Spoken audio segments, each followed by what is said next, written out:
Hi everyone, welcome to a new episode of Tu Costa Rica Real Talk, Tu Costa Rica Real Estate's podcast on all things real estate and Costa Rica. And today we're joined by Jorge Fernandez, one of our resident Tamarindo agents. How are you doing today, Jorge? Hi Alonso, I'm doing fine. Thank you for having me. Thanks for coming on the podcast. Yeah, I'm eager to start. Have been hearing all the podcasts, and they are really interesting. Well, and part of the podcast is to focus and highlight some of the expertise of our diverse roster of agents. And one of your topics of knowledge is Escrow services, right? Yes, correct. So we wanted to do like a little deep dive into like Escrow services, particularly in Guanacaste, like historically how they've helped building like development in the area, how they're very much like needed and like kind of like officialize the idea of like real estate in Guanacaste. And to perhaps start off the podcast, we've previously done a couple of like episodes on like escrow services and like crypto escrow, but like a brief perhaps introduction to someone that hasn't listened to those podcasts and is just like getting into the subject. How would you describe like the role of escrow services within like the real estate transaction process? Okay, well, first of all, to start, to explain a little bit about escrow. Escrow is a neutral third-party entity that works with the buyer and seller. They can custody funds, documents, assets, digital assets also, until the terms of the transaction or the contract are met. They are in custody of the funds, and then they will disperse the funds to the parties, right? Back in the days, escrow was not what it is today here in Guanacaste, because also there's a lot of locals and small investors that were not used to this kind of business model, business service. And I think the escrow companies have been working a lot in educating the people in Guanacaste and making their partnerships with real estate firms and attorneys firms also. Yeah, that's a great point that you touched actually, because at least for hearing about like real estate development in Tamarindo and Guanacaste in general, there's like these old stories about like the 90s, like the late 80s, or even early 2000s, where like a lot of transactions were done like on a piece of paper, like was very much like a no man's land in a way.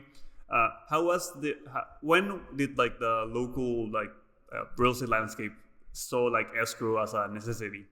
I think that couldn't have happened possibly 25 years ago, 30 years ago. I used to work for one of the, if not the oldest company of doing escrow in Costa Rica. So yeah, probably 30 years ago, nobody knew about escrow, and the foreigners coming to Costa Rica to invest, they were the ones, asking for it because they need to buy with a real estate agent and they need to buy with an escrow company also. Yeah, in a way, also like escrow services kind of like officialize and give like infrastructure and like even like security and certainty to the transaction, right? Correct, exactly. One of the most important things in a real estate transaction is security and confidence, right? The escrow agent brings that to the table, and also giving all the cyber security and the cyber attacks, the cyber threats, and everything. They have been continuously, I have seen that in several companies continuously working on that cyber security. That way, you can mitigate the risk and the fraud a little bit. And seeing also like the change in like infrastructure and like the more officializing of like the transaction process, I guess also perhaps some people that like the speculation aspect perhaps met with resistance this new advent of like escrow services.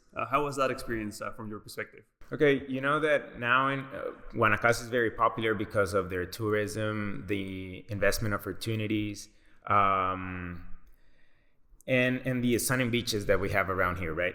So back in the days, their transactions were often conducted with limited oversight. So banks, attorneys, there was not a lot of regulations in that days. So people starting doing real estate now, they have kind of had a little bit of, pain. We could say pain, yeah. Providing a lot of information, tax returns, bank statements. Even if they are buying with a company, they have to give all the documents from the company. So for them, it's easy if they are buying in, for example, persons from United States. They know what's the drill. But here in Costa Rica, ticos, they don't know how to do it. But the escrow companies have been continuously educating those people.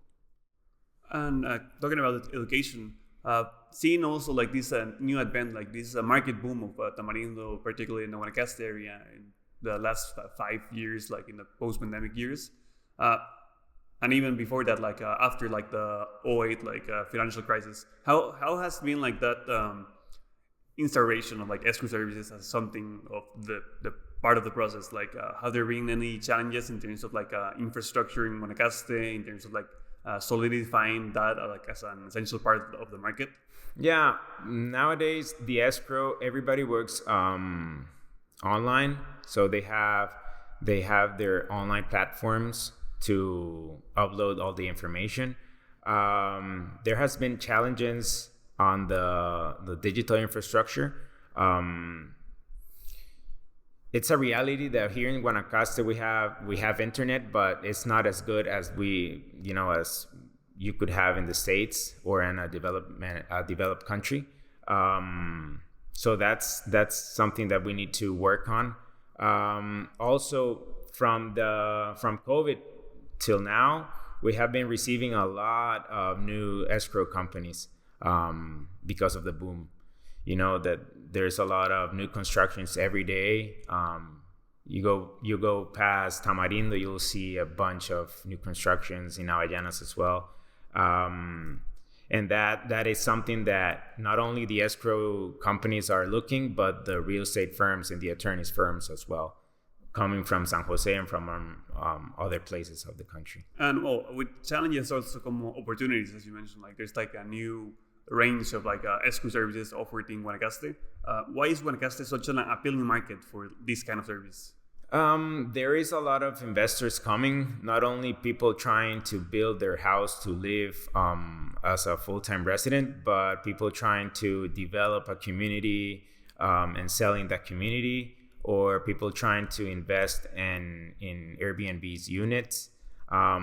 So there's a lot of type of clients looking to buy things in Guanacaste. And with that, what's currently like the transaction climate in within like escrow services here?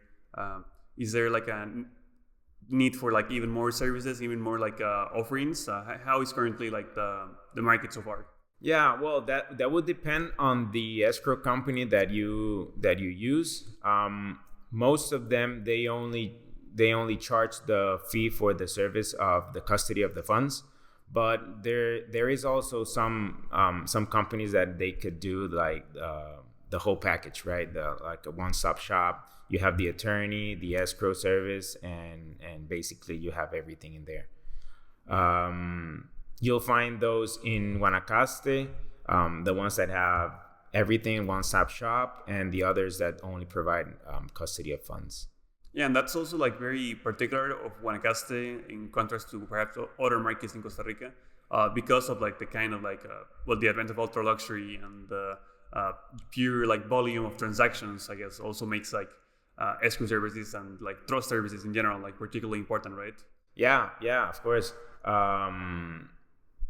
Here in Guanacaste we have a high volume of high-end properties, so it's something that, I mean, you'll find every transaction on dealing with a high-end property. You'll find an escrow agent there. That it's something important. It used to be not as important as it is important as today. But all of us here in the Tamarindo office, we always recommend a good escrow company.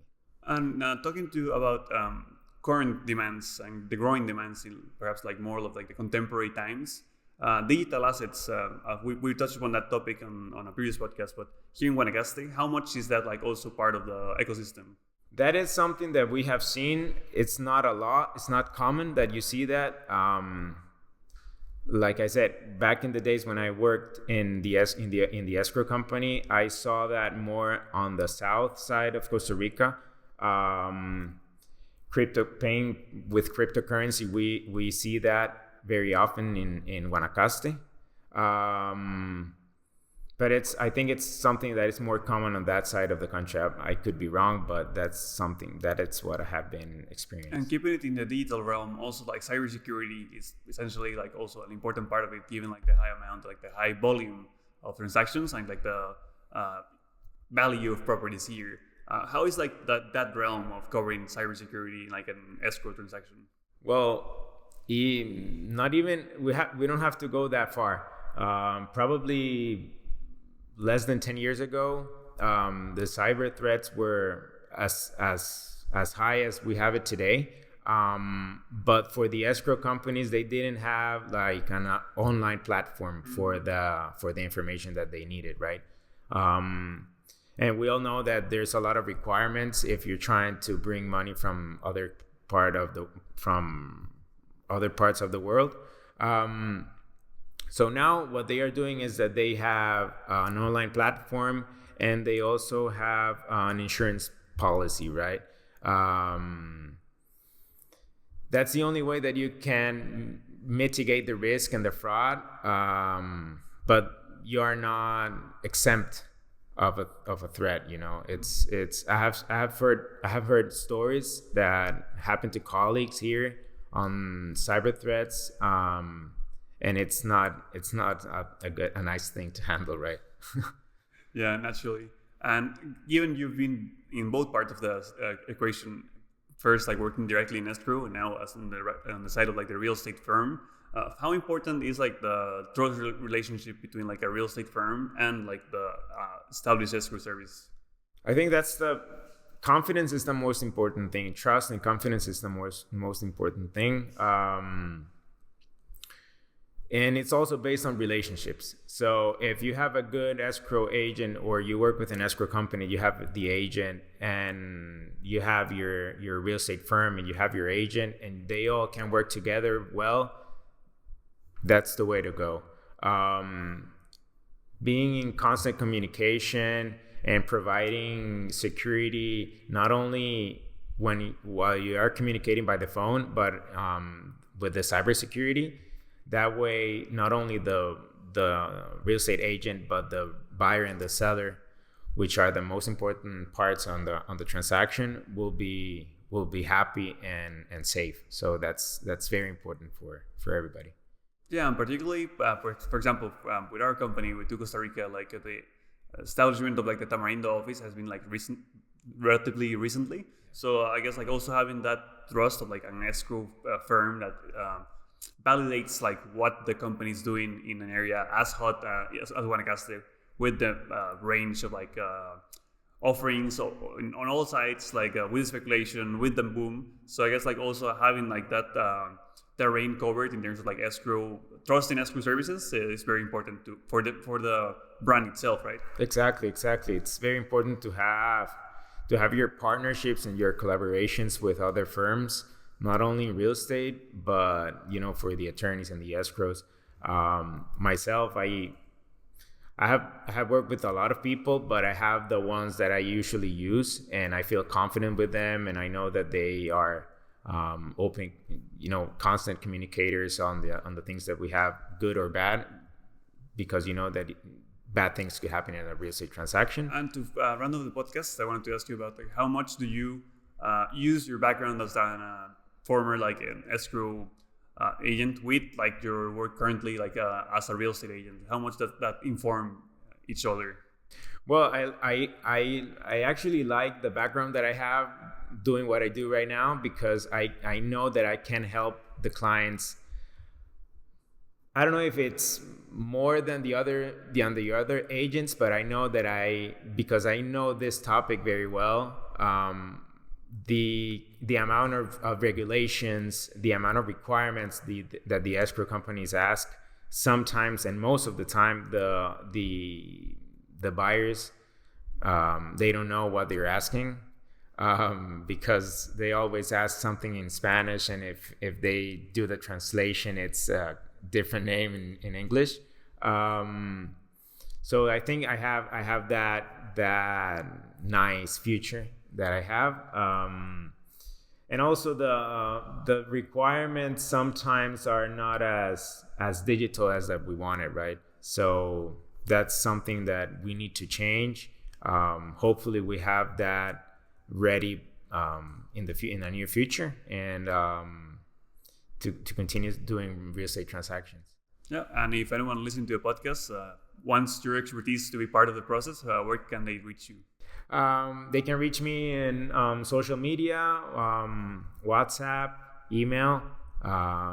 You have it there in the comments. Thanks so much for coming here in the podcast, Jorge. Thank you, Alonso. I'm happy to be here, and I hope you enjoyed the little bit of the information that I enjoyed sharing with you guys. Definitely, it was very insightful. And if anyone else enjoyed the conversation, you can follow us on social media at Tu Costa Rica Real Estate, and at all streaming platforms where you can find us as Tu Costa Rica Real Talk. All our previous podcasts will be there as well.